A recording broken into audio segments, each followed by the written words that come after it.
Bom, hoje vamos falar sobre a soteriologia, a doutrina da salvação. O que é salvação em Cristo? Bom, a palavra salvação é de profundo significado e de infinito alcance. É uma das doutrinas mais importantes, gente. Eu quero trazer para vocês, nessa oportunidade, esse assunto.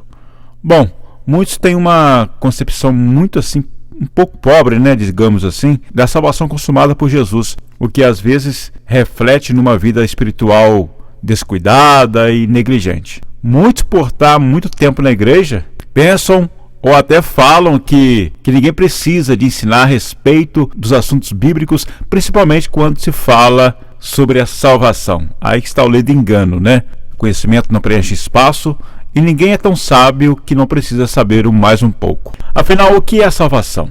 Conforme eu já falei no início, que é uma milagrosa transformação espiritual operada na alma e no caráter de todo aquele que pela fé recebeu Jesus. E eu quero fazer uma pergunta e ao mesmo tempo responder: qual é o dom que Deus não deu ao homem? Pois bem, a gente encontra essa passagem, essa resposta em Efésios 2:8. Pela graça sois salvos mediante a fé. Não vem de vós, é dom de Deus. Deus deu para o homem o dom para pregar a respeito da salvação, ensinar a respeito da salvação, mas nenhum homem, ninguém aqui na terra tem poder para salvar a outra pessoa.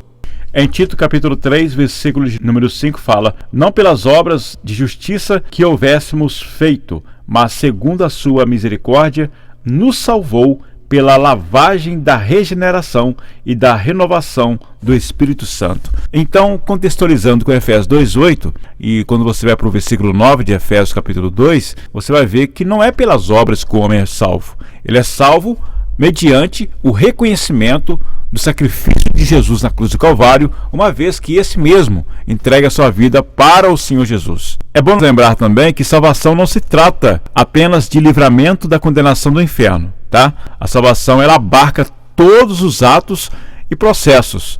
E é bom salientar uma vez mais que a salvação é um dom de Deus mediante a fé.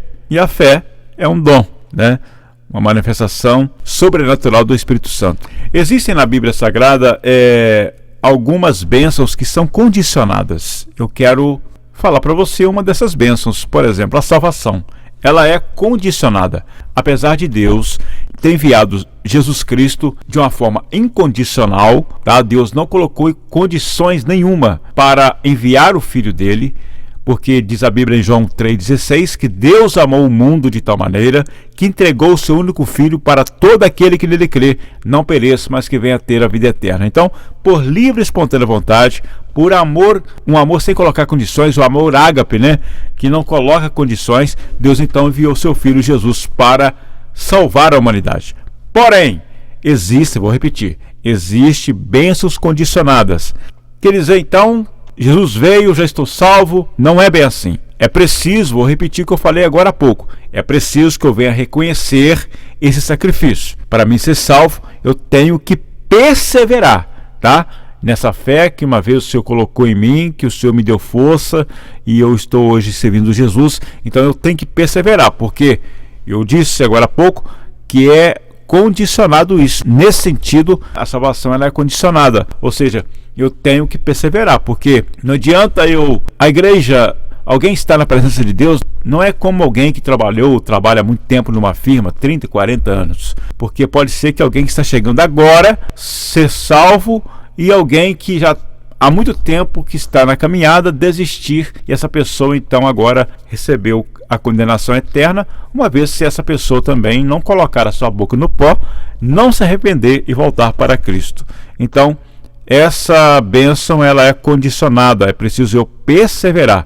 Eu quero ler com você em Marcos capítulo 16, versículo 15.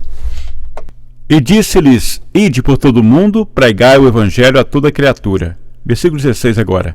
Quem crer e for batizado será salvo, mas quem não crer será condenado. Então a gente vê aqui também uma outra condição, Além de eu perseverar, e a gente vê aqui pela Bíblia Sagrada algumas condições para mim ser salvo. A salvação que Cristo realiza, ela abrange a regeneração espiritual do crente aqui e agora. Sabia disso? Pois bem, Tito 3,5 eu já li para você, aí está uma das bases, mas eu quero não só ficar nesse texto, mas eu quero mostrar para você o contexto, tá? Isso é muito importante, porque quando alguém citar um texto para você, você tem que ficar ligado se ele vai citar o contexto.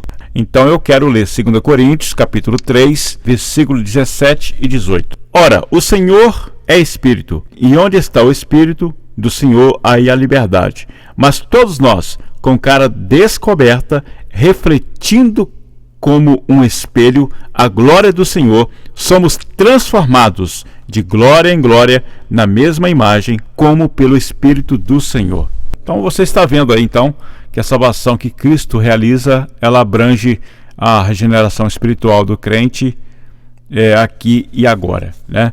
Bom, a salvação também que Cristo realiza, ela abrange a redenção do corpo do crente no futuro. Onde está escrito isso, Robson? Romanos capítulo 8, 23. Porque em esperança somos salvos. Ora, a esperança que se vê não é esperança, porque o que alguém vê, como o esperará? Mais um versículo para nós, 1 Coríntios capítulo 15, versículo 44. Semeia-se corpo animal, ressuscitará corpo espiritual. Se há corpo animal, há também corpo espiritual. Quebra toda a ideia de muitas pessoas que pensam que o ser humano, ele é só carne, né? Tem pessoas que falam, morreu, acabou. Eu quero te falar que dentro de você tem uma alma, dentro de você tem um espírito. Amém? O Senhor Jesus está mais preocupado na sua alma do que propriamente dito na tua carne. Deus quer que nós tenhamos saúde, né? Que nosso corpo esteja bem, para que o Espírito Santo, né, venha trabalhar através dele. Mas eu quero te falar que o mais importante que um ser humano tem para Deus é a alma. Amém, querido? A salvação, ela é algo assim que a gente tem que pensar nessa vida, porque após essa vida não tem como mais ninguém fazer nada por mim e nem por você. Muito pelo contrário. Hebreus 9:27 fala: importa o homem morrer uma só vez, segue-se depois disso o juízo. Bom, eu quero ler mais um texto a respeito da redenção do corpo do crente no futuro, ainda me detendo em 1 Coríntios, capítulo 15, versículos 53 e 54. Porque convém que isto que é corruptível se revista de incorruptibilidade, o que isto que é mortal se revista da imortalidade. E quando isto que é corruptível se revestir da incorruptibilidade, e isto que é mortal se revestir da imortalidade, então cumprir-se-á a palavra que está escrita: tragada foi a morte na vitória. Então, meu amado, a salvação que Cristo realiza, ela abrange a redenção do corpo do crente no futuro. Um outro detalhe sobre a salvação que Cristo realiza, também ela abrange a glorificação integral do corpo do crente, também no futuro. Efésios 5:27. Para apresentar a si mesmo igreja gloriosa, sem mácula, sem ruga, nem coisa semelhante, mas santa e irrepreensível. Aqui está falando do crente, está falando de você, está falando da igreja, que somos nós. Então, a salvação que Cristo realiza, ela abrange a glorificação integral do corpo do crente, também no futuro. Colossenses 3:4, vamos para mais um texto. Diz assim: quando Cristo, que é a nossa vida, se manifestar, então também vós vos manifestareis com ele em glória. Então está aí, meu amado, é a promessa do servo do Senhor que perseverará até o fim. Amém? Agora um detalhe: como receber a salvação? Já estou terminando, quero passar para você pelo menos 3 passos necessários para um pecador receber a salvação. Primeiro, reconhecer mediante o Evangelho que é pecador. Romanos 3:23. Vamos ler? Todos pecaram e destituídos estão da glória de Deus. Primeiro passo qual que é? Reconhecer mediante o Evangelho que é pecador. Segundo passo, confiar em Jesus como seu Salvador. Atos 16, versículo 31. Lembra de Paulo em Macedônia, quando agora o carcereiro, aquele carcereiro que era romano, né? Esse carcereiro, ele até ia suicidar, não é verdade? E aí ele perguntou o que ele poderia fazer para ser salvo, né? Ou seja, Paulo vai e fala para ele: olha, crê no Senhor que será salvo tu e tua casa. É bem verdade que tem um detalhe ali a respeito da palavra salvar ali, né? Porque a gente sabe que quando, naquele mundo antigo, quando um soldado deixava os presos saírem, eles matavam o soldado, matavam a família, enfim, não vou entrar no mérito dessa questão. Só quero entrar na questão aqui que o segundo passo para a salvação é confiar em Jesus como o seu Salvador. Terceiro, confessar que Jesus Cristo é o seu Salvador pessoal. Romanos 10:10, quero ler com você. Visto que com o coração se crê para a justiça e com a boca se faz confissão para a salvação. Então está aí para você esses 3 passos de suma importância para você receber o Senhor Jesus como Salvador da sua vida. Reconhecer, mediante o Evangelho, que é pecador. Segundo, confiar em Jesus como seu Salvador. Terceiro, confessar que Jesus Cristo é seu Salvador pessoal. Para fechar, eu quero deixar o que não é salvação, em poucas palavras. Apenas ter uma religião como nome de cristã, porque tem vários segmentos por aí que tem nome de cristãos. Jesus passou longe. Por quê? Não se enquaduna nas Escrituras Sagradas. Então não basta somente falar, né, que eu estou em um segmento religioso, etc. Tem que saber se Jesus é o centro desse segmento. Segundo, apenas frequentar ou tornar-se membro de uma igreja. Isso não me faz ser um salvo. Você tem que ir na igreja? É lógico, sim, é verdade. Mas existem muitas pessoas que são simpatizantes do Evangelho.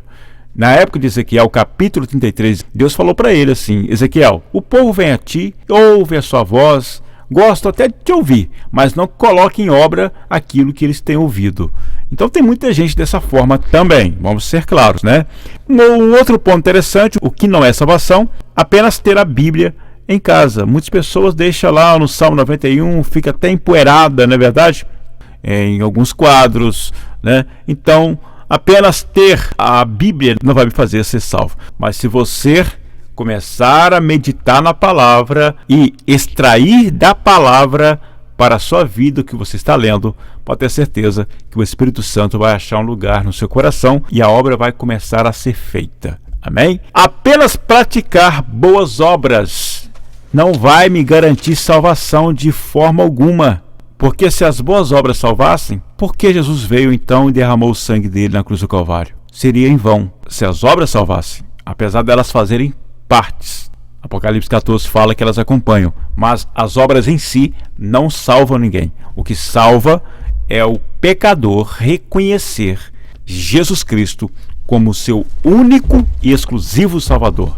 Sobre o assunto, o que é salvação, isso aqui é uma pontinho do assunto.